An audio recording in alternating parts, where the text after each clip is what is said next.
So factoring polynomials is the process of breaking a larger polynomial into the product of two or more monomials or polynomials. That's a whole bunch of craziness to just basically say that the opposite of multiplication is division. Now we're going to take polynomials and divide them into separate little polynomials that would multiply to become that big one. There are a lot of different methods for this. There's factoring out the greatest common factor. There's factoring by grouping. There's factoring special products. There's factoring trinomials. Like, there's actually a ton of different methods for this. There's not just one method. And these types of problems are difficult in that you have to really look at it and problem solve and figure out what method would work for that particular polynomial. So factoring out the GCF is the first method in factoring polynomials.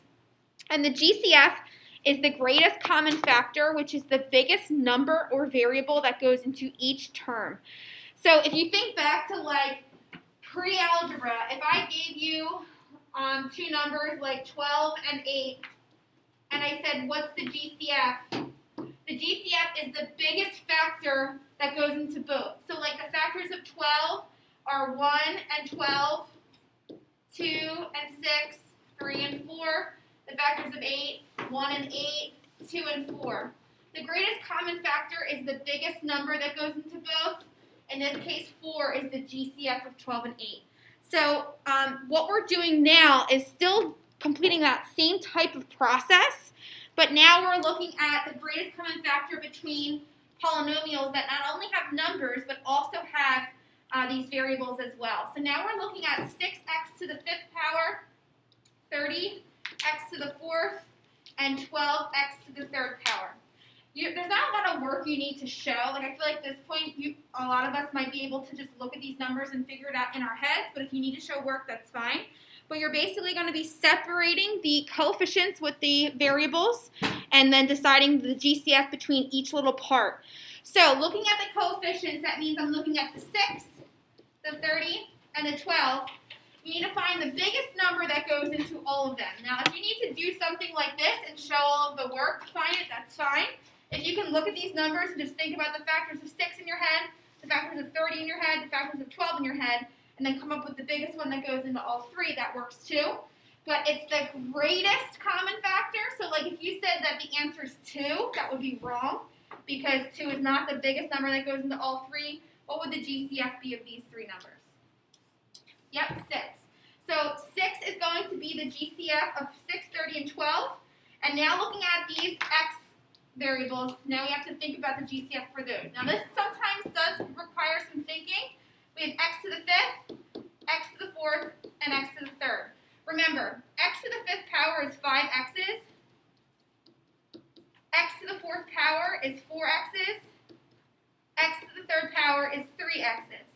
If I wanted to pull out the most amount of x's that I possibly can, what's the most amount I can take out? 1. I can take out more than one of each. Oh, 3, yeah. So x to the 3rd power, I can take 3 from here, 3 from here, and 3 from here.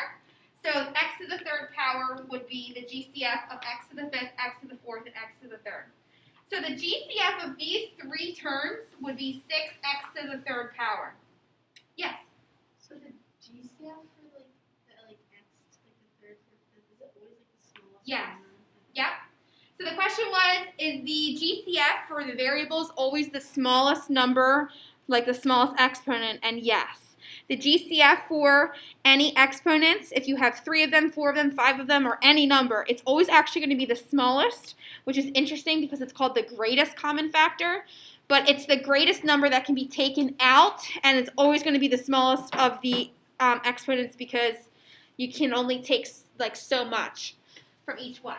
So the GCF is 6x to the 3rd power, and we use GCF to find out how to factor something. So like in the second problem here, it says factor this polynomial 6x to the 5th power plus 30x to the 4th power plus 12x to the 3rd, which is basically these three terms here in polynomial form with addition signs in between them.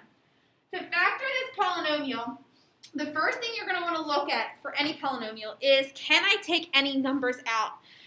using the GCF method. So what we can do is take a 6x to the third power out of all three of these terms. And we do that by putting 6x to the third power, and then we put parentheses here. And then you're essentially dividing out 6x to the third from each one of these three terms. And the numbers inside are going to be what's left. So if I take a 6x to the third power out of this term here, this first one, it's like you're dividing. So if you take 6 from 6, you're left with 1. If you take x to the third power, which is 3 x's, and you can kind of see the leftover here, if I take 3 x's from x to the fifth, how many am I left with? 2. So since I took the whole 6 out, there's only left with just 1 x to the second power here. So you don't need to put the 1 in front of the x. You can. You don't have to. But that would be 1 x to the second power left over. You can always quickly verify that this is still accurate by multiplying 6x to the third power times x to the second power. And this would end up being 6x to the fifth power since you add exponents when you multiply. All right, next we're going to take a 6x to the third power out of 30x to the fourth power. Do the coefficients first. You're basically dividing. So to get this number here, the coefficient, you do 30 divided by 6. You're left with 5. And then if you take 3 x's from x to the fourth power, you're left with 1x. So this would be 5x for that second term. Going backwards, you can just multiply really quickly to make sure that it's still accurate. 6x to the third power times 5x. 6 times 5 is 30. That's what it is. Good. X to the third times x is x to the fourth. Good. And then the last one, you take 6 out of the 12. You're left with 2 here. And if we take all of the x's out, it's 12x to the third power. We're taking them all out. There's none left, so it would just be plus 2 in the end. Okay, so using the GCF method to factor this crazy polynomial here, we found out the greatest common factor for each term, which was 6x to the third power. We brought that on the outside of the parentheses, and then we had to put inside whatever was left over.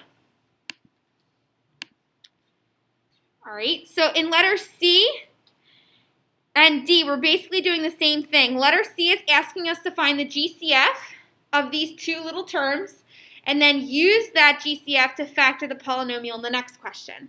So looking at these two terms, 24x to the third power and negative 32x to the second power.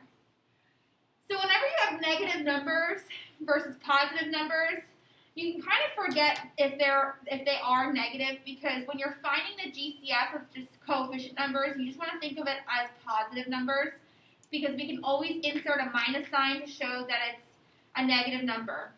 So if I'm looking at 24 and 32, if I'm thinking about all the factors of 24, all the factors of 32, 8 is the largest number that goes into both. So I know that the GCF is going to be 8. And then to take out the most number of x's, it's going to actually end up being the smallest exponent that you have. So overall, the GCF of these two terms would be 8x squared. When I go to factor the same polynomial, but now in actual polynomial form, because these two terms were basically separated, and now they're in polynomial form, to factor the polynomial, I take out the GCF, which is 8x squared, and I bring it out front of parentheses. And then I keep everything the same way that it would look. Like, since this is a minus sign here, you're going to have a minus sign in your problem. And then we're going to have a number here and a number here. Or I should say term.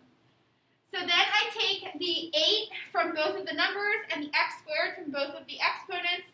And then we just put in whatever's left on the inside. So, bless you, if I take out 8 from 24, I'm left with 3. And if I take x squared, which is like x times x, from x to the third power, which is x times x times x, I'm left with only 1x here. And for the 32, if I take 8 out of 32, that's 4. And I'm taking all of the x's out, so there's going to be none left. So the factored form for this polynomial is 8x squared times 3x minus 4. All right, in letter E, I want you guys to try this one on your own. But So like the 8x, you have to have that before. It's not just like the what you factor. Say your question again. So that's like the whole answer right there. That's the answer. Okay, I wrote it down as like 3x minus 4. Like that's all I had. So I have to add the. Yes. So the final answer when you're factoring is that you will have parentheses and you'll have the number that's being factored on the outside of it. So it essentially is going to look like the problem that you guys did yesterday on your quiz.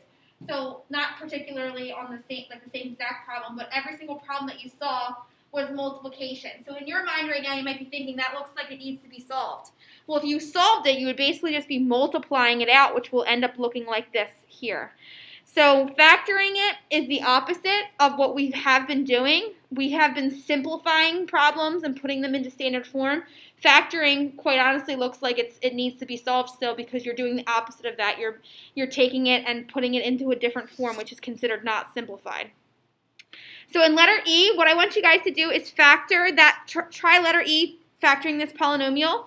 If you can't take variables out, it's okay. Sometimes you can only take just coefficient numbers out. So I'll give you a minute to try letter E.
So for letter E, when you go to factor this polynomial, I can see that the coefficients are here, but then when you go to look at the exponents, there's only x squared and x, and the last term doesn't have any x's. So if not all of the terms have the exponents that you need to take out or the variables that you need to take out, you can't take any out. So we can't take 1x from all three of these. We can't take 2. We can only take 0 x's because this 18, the last one, doesn't have any. So the only thing that we can do is take out coefficient numbers. Now, depending on the way that you do this, there's 2 numbers that you can take out, and there's 2 answers that could quite possibly be the factored form. There's no one that's more correct than the other. There's going to be 2 ways to do it. So, looking at pretending like they're all positive, looking at 3, 12, and 18, what's the GCF of all 3 of those numbers? 3. So if we take a positive 3 out of all 3 of these terms, this one here, since it's a negative 3x squared, it would have to be negative x squared. And then if we're taking a 3 out of 12x, that would be plus 4x. And then if we're taking a 3 from negative 18, that would be minus 6. All right, so that's one way to factor it. But depending with the problem, especially when we get to the next section of factoring, you never want to have a negative number in the first place here. It's just really difficult to factor when this happens. So instead of taking a positive 3 out of all of these numbers, sometimes it's actually better to take the negative 3 out so that the first term ends up being positive. When you do that, this will end up being x squared, and everything's going to be the opposite then. This would end up being negative 4x, and then this would end up being a positive 6. And you might be wondering, well, why would you have to do that? And when we get to the next section, when we go to factor trinomials, you always want this number to be positive. And in this case, the only way to make this positive is by taking a -3 out of it so that it turns into a positive 1x squared. For right now, it doesn't necessarily matter because we're just factoring from the GCF. And if you just take a 3 out, that's still correct. But for the next chapter, I will be always taking and making sure that this first number is positive so that we can factor it out correctly. If we flip this over to the next page, there's 3 practice problems that I would like you guys to try on your own. I'll give you like 5 minutes. We'll go over the answers, move on to example 2, which is a new type of factoring.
Does this count as a bigger, a smaller exponent because it's nothing? So it doesn't have anything, so you can't take any x's from something that doesn't have it. So the only thing you can do is take out the biggest number that goes into 5436.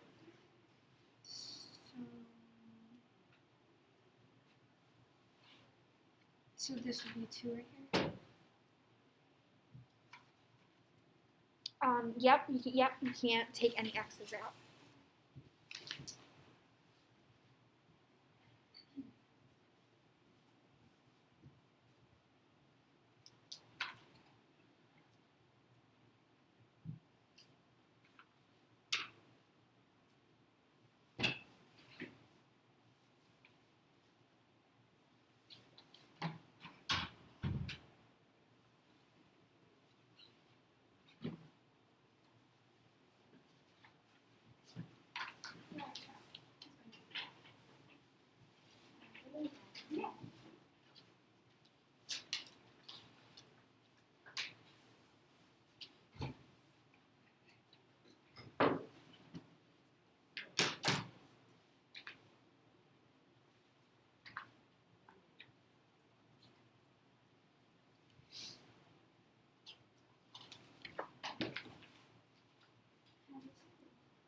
Yes.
All right, let's go over these 3 questions here, and then we'll call it a day. So number 1, factoring this polynomial. First thing you're going to want to do is look at the coefficient numbers. So I'm looking at 12 and 28, thinking in your head or writing it out on your paper if that's helpful. The factors of 12, the factors of 28. The biggest number that goes into both 12 and 28 is 4. So I know that when I'm going to factor this, I'm going to take a 4 out of both terms. And then looking at the variables that we have here, we have x squared and we have xy squared. So x squared is really just like x times x. Xy squared is x times y times y. So looking at these 2 terms, you can only take something out that can be taken out from both of them. So if I'm looking at the similarities, what they share, both of these terms only share one x that can be taken out of both. So when I go to take out the factor, I can only take one x out of both, or I would be stuck, I wouldn't have enough. So when I take 4x from both terms, I'm left with, in this case for the first one, 3x, because 4x times 3x is 12x squared. And then plus, when I take 4 from 28, that's 7. And I'm going to take an x out of this term here. So when I take the x out, I'm only left with y squared. So the factored form for that polynomial would be 4x times 3x plus 7y squared. So if you just did 4, that's not considered factoring? So what's interesting about these problems is if you just did 4 and just took a 4 out, what was inside would not be factored completely. So if you take a 4 out from everything, then you're going to be left with 3x squared plus 7xy squared. And when you look at a factored form of a polynomial, you shouldn't see anything that can be taken out still. Like, if I'm looking here, I can see that this shares factors that can be taken out. So I wish that all of these directions said factor the polynomial completely. So it's a good thing to bring up, because when I create the next, is that how you spell completely? Forget the name. When I create the next test, I'll make sure to put the word completely so you know to factor every single thing to its most factorable point, if that even is a word. Yeah, it is. Number 2, factoring the polynomial. I'm looking at these 2 terms here. The only thing I can do is take out just a number for this one. This one I could also take an x as well, because there was x's that were shared in the other terms.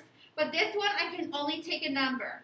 Now, silly me, the first time I did this, I realized, wait, that wasn't factored all the way. Like, I wasn't thinking, oh, 18. I automatically thought 9. But then I realized when I had my leftover terms, they still could be factored out. Sometimes that would happen.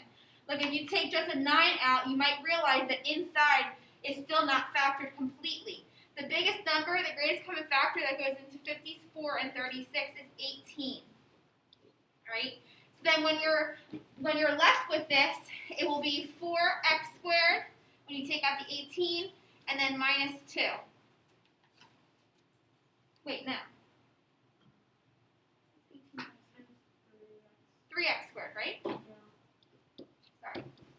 And the reason why I was just double guessing myself too was when I put that 4 there, you should never see inside the factored form numbers that have factors that are still able to be pulled out. Like when I put the 4 there, that was just wrong math because my brain's kind of out of it today, but I would have known that that was still being able to be factored because 4 and 2 can still bring out a factor of 2. All right, and then number 3, factoring this crazy thing, looking at the numbers first, the coefficients. I don't have any numbers that I can pull out from 14, 21, and 9, so they don't share coefficients. But looking at the variables, I'm looking to see there's x's in the first one, x's in the second, x's in the third, so I know I can take x's from them. Y's in the first, y's in the second, no y's in the third. So the only thing I can take out is a number of x's. So I'm looking x to the fourth, x to the third, x to the second. I can take 2 out of each one of these terms.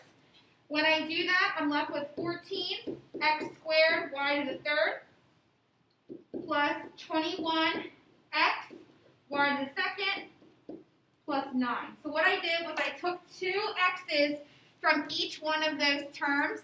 I could not take any numbers from it, just x's. I couldn't take y's either because not all 3 of them had a y. So that would be your factored form for that third one.